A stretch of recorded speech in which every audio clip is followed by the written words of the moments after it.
number 16 in the chapter review.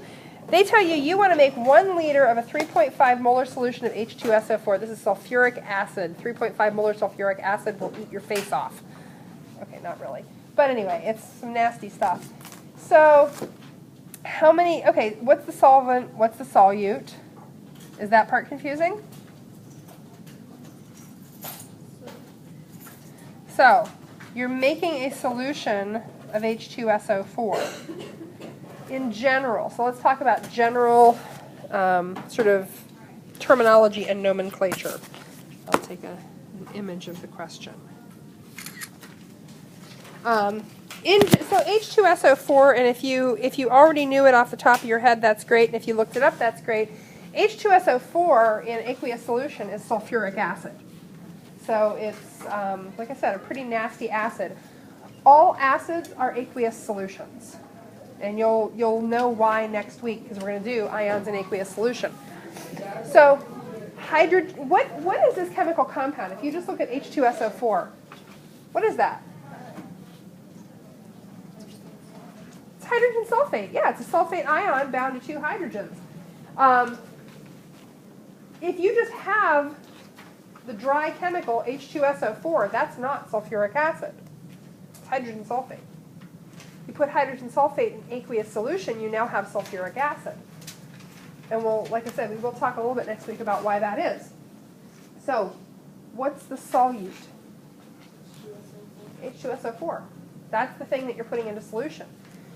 They don't say here that it's an aqueous solution. I don't know if they're expecting you to read between the lines and say, oh, you're making a solution of H2SO4. That'd be an aqueous solution. So what's the solvent? Yeah, water. Aqueous solution, the solvent is always water. Now, this question, is this the part that gave more people fits? How many grams of solute are needed? So let's go back to the first piece that we know. Cut that out. We know that molarity, the concentration, is equal to the number of moles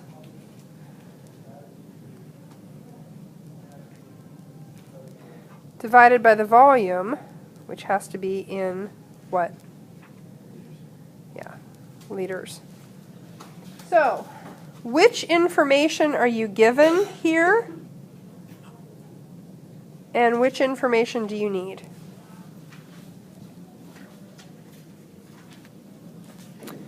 You want to make 1 liter of 3.5 molar H2SO4. You're given the concentration and you're given the volume.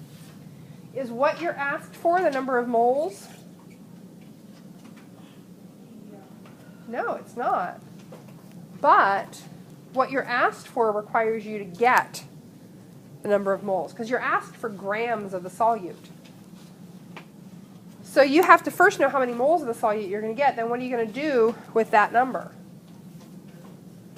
Do a factor label straight over to grams. So you just have to figure out the molar mass of H2SO4. Does that make sense? Okay. If you were fuzzy before, are you unfuzzy now?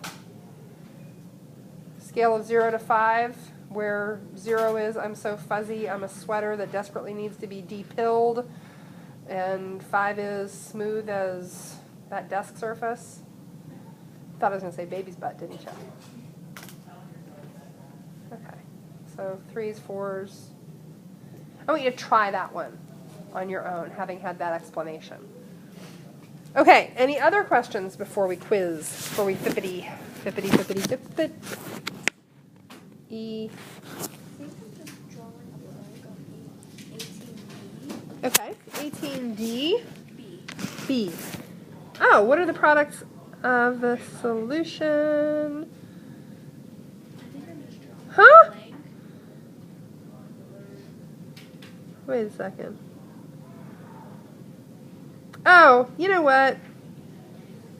Skip 18B. 18B. Skip it. I don't like it. It's terrible. I don't know why they would put that question in there, because I don't think you can answer that until you understand next chapter and ions and solutions. So just skip that. I'm sorry, I didn't read that well enough. Yeah, that's a terrible question. Yeah, that's a stupid question. Very stupid question. I mean, it's fantastic. Let me just explain to you what happens here. So what they're having you do is put ammonium, well, what is this stuff? You tell me. Ammonium sulfate, and you're putting ammonium sulfate into water. And what they're asking you is, what are the products? So as though, instead of just going into solution, this is going to form new chemical compounds. Well, in fact, it might. It can. What would it form if it did a double replacement?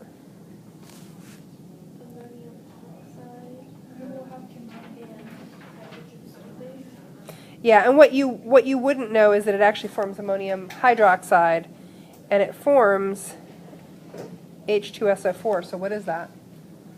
It's a way to make sulfuric acid without having H2SO4 on hand.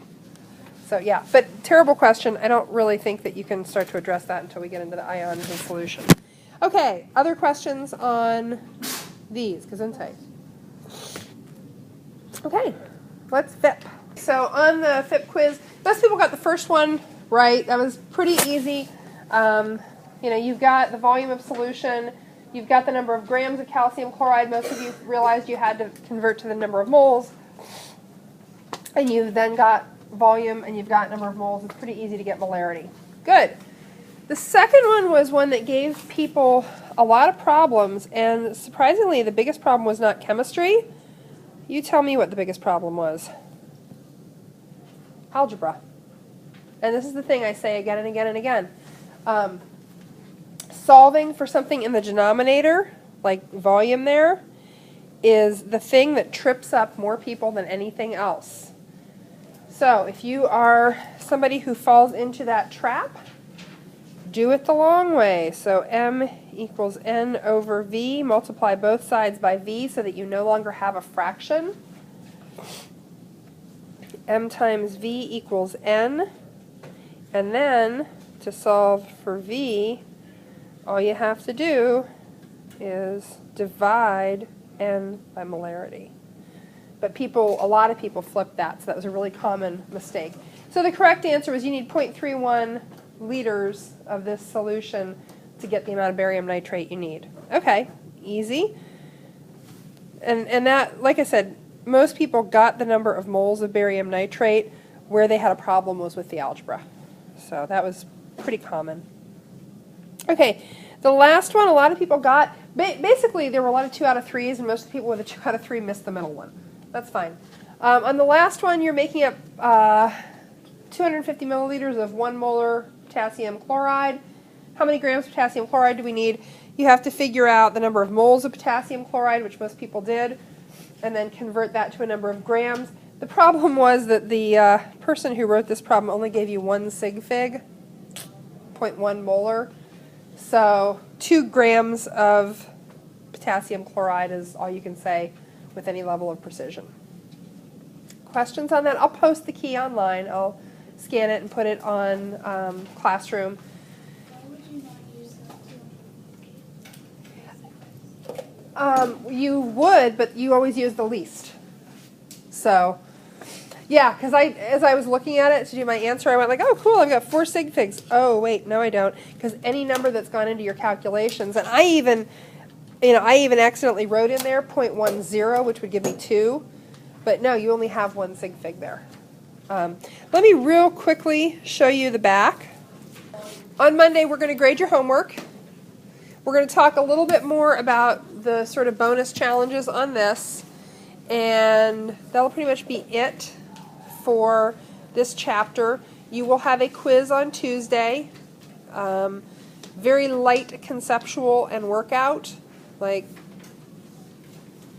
5 to 10 questions conceptual, solutions, molarity, being able to think about molarity, and then you'll have workout that'll be like the solubility quiz and the molarity quiz, and you may have one of these sort of more challenging ones. So let me pop this up here.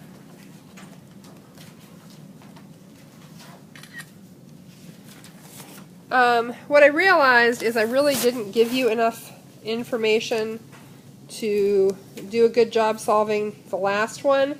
but this one you could. So you've got 2.5 molar iron bromide at 50. Hey, there she is. You want to know if it's saturated, unsaturated, supersaturated.